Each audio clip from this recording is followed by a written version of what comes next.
Melanie, the Carnivore Queen. I wanted to do a video today, kind of a continuation on interstitial cystitis and also the candida yeast overgrowth that I had. So going way back, and I've talked about this in other videos, but I'll just talk about it again. I have interstitial cystitis, and I went undiagnosed for over 20 years. I was not diagnosed officially until I was 22 years old. And that was because I read an article in a magazine and I was like, I have those symptoms. But I had what doctors thought, my parents thought, were just recurring urinary tract infections. Now, I would get a culture, there would never be any bacteria. There was blood in my urine every time. And there's a reason for that. People that have interstitial cystitis will have blood in their urine. Long story short, I was given an antibiotic and that was it.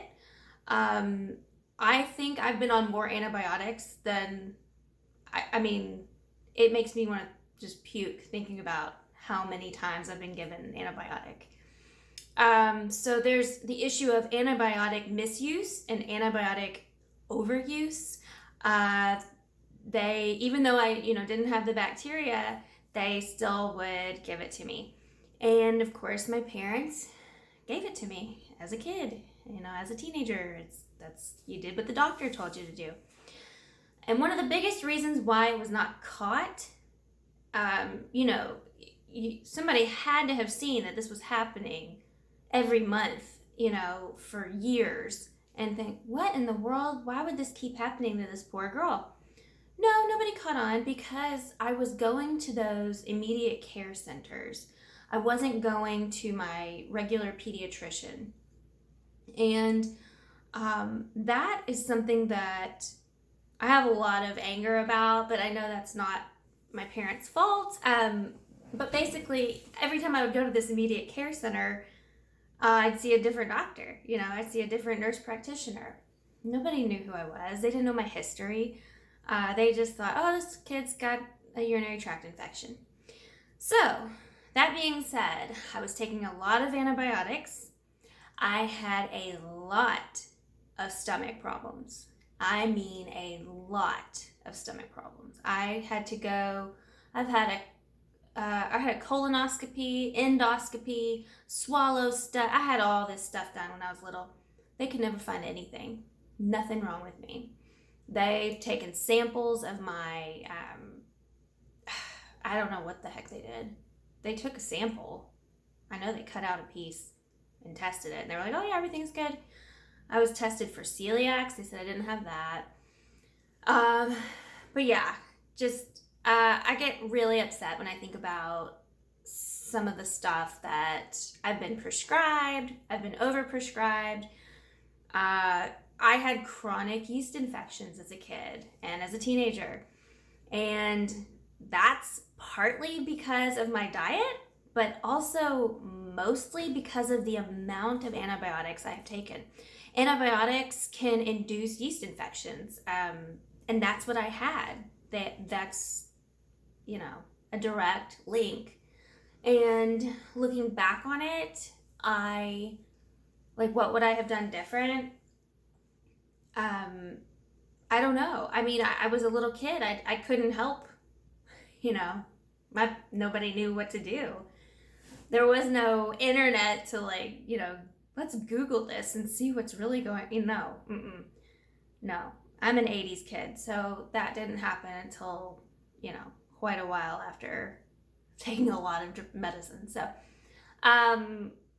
yeah, that's part of having interstitial cystitis it's this mysterious thing that nobody can figure out, and so nobody knows to look for it.